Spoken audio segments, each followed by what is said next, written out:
I'm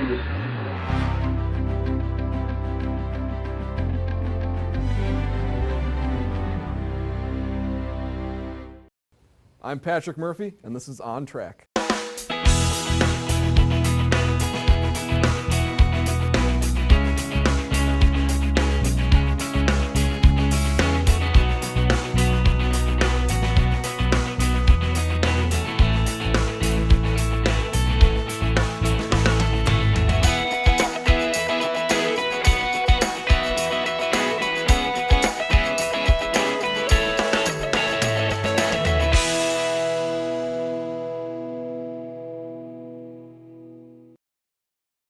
Welcome to On Track. I'm your host, Patrick Murphy. Joining us today is Pete Singer. So Pete, can you introduce yourself? I'm Pete Singer. There you go. So can you give us a little bit of your music background, when you started, that kind of thing? I was about 17. In high school I was like a metalhead, so, Metallica, Slayer, that kind of thing. I had a friend who's been on your show before, and he will be again. His name is Dan Ridges. Okay. And I've known him since I was about 17, 16, and he turned me on to a lot of great stuff, Jane's Addiction, things like that. That stuff's always seemed very out of reach for me. Like, that's real technical stuff to play, so it was like always like, those people do that, and it's cool. Then I heard punk rock, and I was like, oh, I could do this. Like, this is easy, and so that's kind of how it started. I just started a band, and then started another band, and then working with other people sucks, so I started doing my own music. Okay. And you've been playing guitar for how long? Playing is a bit of a strong word. Okay. I can barely hold a guitar, but I do all right. I mean, I kind of taught myself in the last few years, just real basic stuff. I figure I can write songs, but I just need basic stuff for recording and playing just enough. I don't really know like real chords. I mean, I'm like the least technical guitar player ever. Yeah, I'm terrible, but I can sing. Yeah. So what was it like for you when you were first starting out, with performing? What was that like? It was fun, girls. Play a lot of gigs, that rock kind of thing? and roll, a lot of gigs, and I was 19, 20, so it's a good time, party. So what would you say some of your influences are for writing your music? A lot of punk rock. I mean, I'm influenced by a lot of stuff. Elvis Costello is a big influence of mine. You can't hear it in my songs so much, but I mean, I love his stuff. Leonard Cohen. I don't write like that, but I dig into that kind of stuff a lot. And Bad Religion, NoFX, a lot of punk rock. So would you say your genre is more punk rock than anything? anything? Punk rock. I do some acoustic stuff here and there, and I do some other experimental stuff, but it's pretty much straightforward. 3-4 chord songs. So was there a certain point in your life when you thought music was something that you really wanted to do, like back when you were in like high school, maybe something like that? Since I can remember. Yeah. Like I said, it was always out of reach until I discovered like that, it could be done. So like what kind of artists do you like to listen to on your own free time? Everything. Everything? No, I like a lot of music. I mean, man, I'm on the spot here. I listen to a lot of punk rock and rock and roll, classic rock. I mean, I grew up on like, I had an older sister. She got me into like AC/DC and the Beatles. I love the Beatles, like my favorite band. Led Zeppelin, that kind of stuff. But I listen to everything. I mean, these days it's been a lot of soul music. I like a lot of Curtis Mayfield, Isaac Hayes. Like, so those guys are my heroes because they're like, this is the best. So. So can you introduce and talk about your first song we're going to hear for you called Worst Day? Worst Day. Great story. So I had a wife, right? Okay. She split. Okay. Yeah, it was great. And so I started writing a whole album about it. So I'm writing a divorce album. I'm about 20 songs in, and it's been my thing for a couple of years now. And it's just a song about, it's actually a sequel to a song I wrote when I was married. It was about her. It was a song called First Day, and it was, this song lyrically literally picks up where the last song left off. I use some of the same lyrics from the last verse of that song and the first verse of this song. Then I tell the story of how things didn't work out. All right, let's have a listen.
There's a shelter pet who wants to meet you.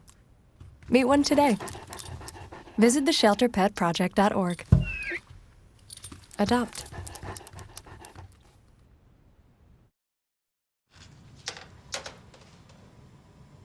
Wow, these are really good. You act surprised.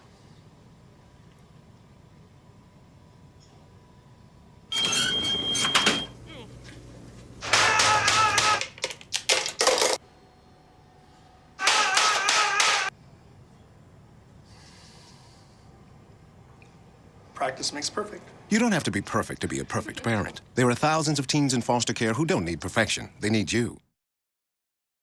Welcome back to On Track. I'm your host, Patrick Murphy. Joining us today is Pete Singer. So, Pete, can you describe your music writing process? Like, how do you start? A lot of dicking around on the guitar, like playing notes and then coming up with melodies. I start with melodies first, generally. Yeah. And kind of write the music behind it. I don't know if that's backwards or whatever. I just kind of how I always do it since I'm a lousy guitar player. So I come up with a melody, and then you know, usually there's like a verse, and I do a chorus, and if I need a bridge or something, and then I write lyrics and program drums and create a whole song out of it. So. Do you remember the first song you ever wrote? Like alone? Yeah, or yeah, sure. Oh, yeah, probably like in '95 or something. I wrote something. It's long forgotten, but yeah, I didn't do a lot of writing on my own. Then I was in bands pretty much back then when I was a kid, so it was a lot of co-writing with other people. Guy who was in both of my previous bands is another guest on your show. His name is Bear with Hawkfist. Okay. He's the gentleman who joined me on the previous song and on the next song, and we've been in bands together forever. So how do you guys know each other? We met at in junior college. Okay. Much like Wabansi. So, with your music writing, is it hard to stay original, or is it kind of easier to come up with your own stuff? It's easier to rip other people off and try to pass it for your own. I mean, that's the truth. Yeah. Is there a favorite thing you have about performing in general, like when you're on stage or just, you know? I do it for the people. This Yeah. isn't for me. This is for the people. Yeah. So, is there like a big challenge you face out there, you know, trying to get gigs, something like that maybe?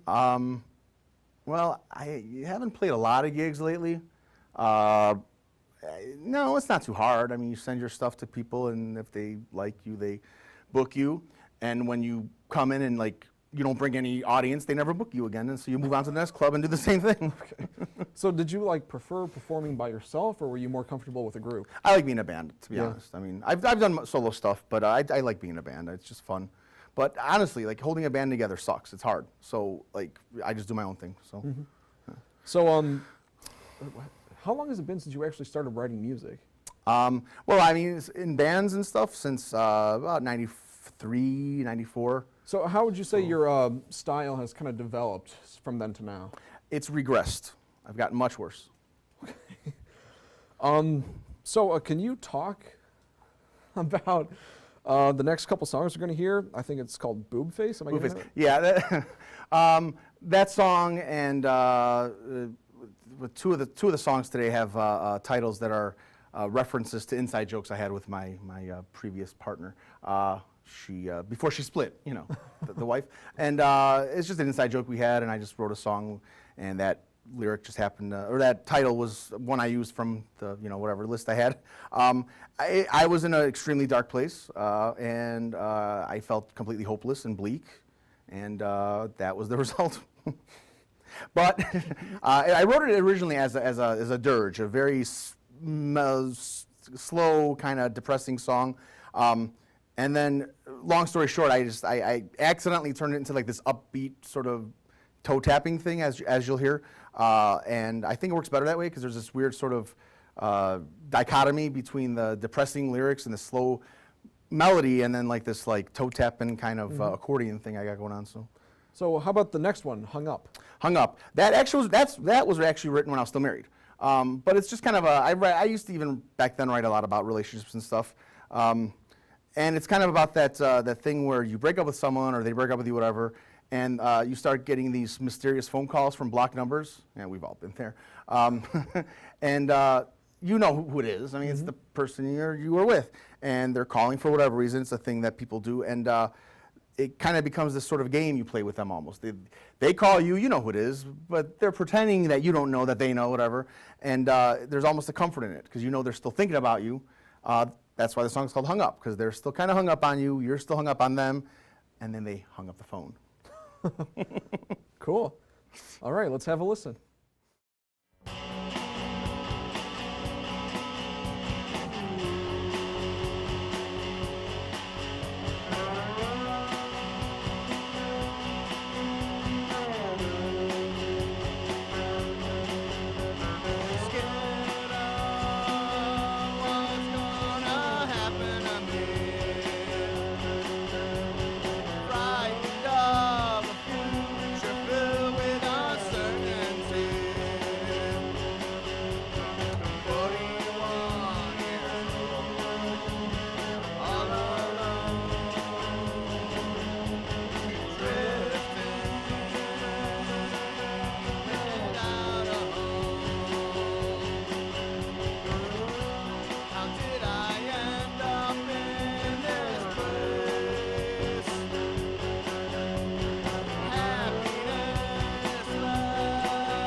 say a single word. I can tell you how the conversation would go. No, we can't still be friends, and old time's sake don't mean a thing. You're the sum of every mistake that I ever made. I know what you want from me, and I know what you think you need, but it's time to learn that I'm not coming back.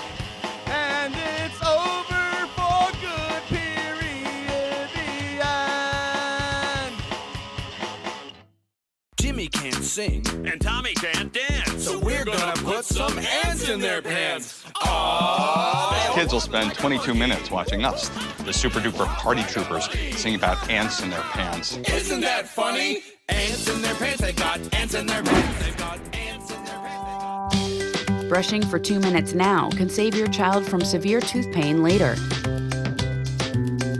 2 minutes, twice a day. They have the time.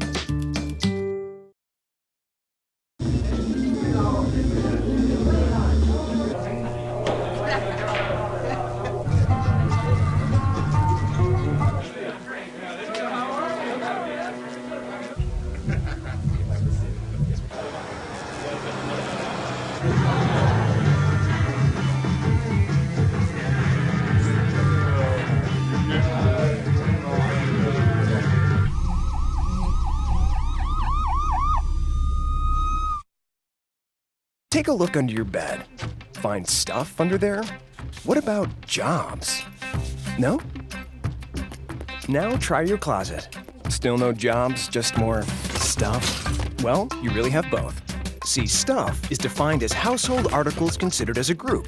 Sometimes this stuff is no longer needed. Wait, no longer needed? That can't be right. Because remember those jobs you were looking for? Those are really needed. And they're the stuff inside your stuff. Our job is to unlock those jobs. And it starts when you donate your stuff to your local Goodwill. Here's how we do it. When you donate to Goodwill, we sell your stuff to provide job training for people right here in your community.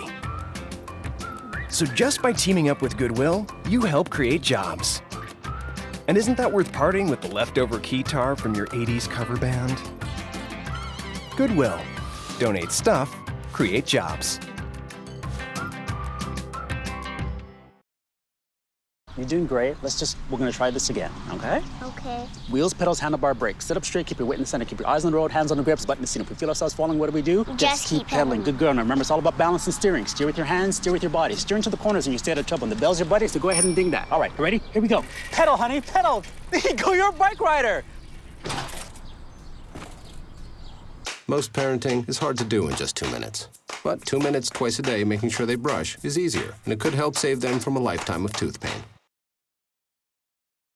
Welcome back to On Track. I'm your host, Patrick Murphy. Joining us today is Pete Singer. So, Pete, what are your hopes for in the future with performing? Well, I've started a new band with a former guest of your show and my collaborator tonight, Bear with Hawkfist, and we'll be hopefully appearing on this program sometime in the future, intent. And we've been writing a lot of songs. We're in the process of recording our first EP, and we'll be playing some shows and stuff. So I'm kind of going to be focusing a lot on that. Also wrapping up the Divorce album, Okay. And I still do my own thing and then write stuff with my collaborator and. So you're gonna have more of a focus with the more of the band thing. Yeah. It's just gonna be the two of us and a drum machine and hope and a prayer. A drum machine. Drum machine. Yeah. Is that kind of like a software or something, or is it a? It's just a little box about yay big, and you program beats on it, and you record them. So where can we find you online if we want to hear more of you? The dark web, exclusively. No, I have a couple of SoundClouds. The best one to go to would be soundcloud.com/PeteLoaf73. You can hear PeteLoaf. Yeah, is that like a previous name or something? Yeah, I mean, when I started writing songs, I like, oh, I'm clever. I'm gonna call myself PeteLoaf because I'm fat and it's funny. And then I'm like, it's a little stupid. So like, I'm just gonna be like, Pete. But yeah, so you can find my punk rock there, and you can hear there's a link to my Divorce album stuff, which is in the process and all that. Did I tell you my wife split? Yeah, kind of sucked. But yeah, so you can find me. All right. In the dark web. So any other upcoming projects we might expect to see from you, maybe? Well, there's one. Chuck, can you come over here? This is Bear with Hawkfist, my collaborator tonight. I've known this guy for 25 years. And we've been in bands together, and we're like brothers. And will you make me the happiest guy in the world and be my second wife? I will. Oh, Chuck!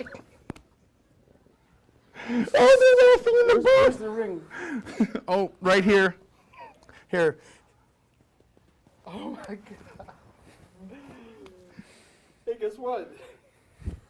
Yeah, I just got engaged. You saw it here first, folks. All right. It's legal now. Okay. So, can you give us the background to the last song we're going to hear from you tonight, called "I Thought It Was a Monster"? Yeah, another inside joke. That one's kind of about. It's been some time since my relationship ended, and you kind of look back and reflect, and like when it happens, you're thinking like, he said yes, and so you're looking back, and you're kind of like. When it happens, you brace yourself for like the worst. This is going to be hell and a nightmare, and it sucks. But then you kind of come out of it, and you're like, okay, I made it. And you kind of start thinking like, I'll just be who I was before, and I'll get through this or whatever. And then you kind of realize that the person you were with stays with you in some way, and then you kind of come to terms with that, and you're like, it's okay. So it's kind of a move on kind of thing. It's a beginning to move on thing. Yeah. Okay. Yeah. All right. So, well, congratulations. And Thank you. let's have a listen to your last song. All right, let's.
Thanks for watching On Track, and a special thanks to Pete Singer. We'll see you next time.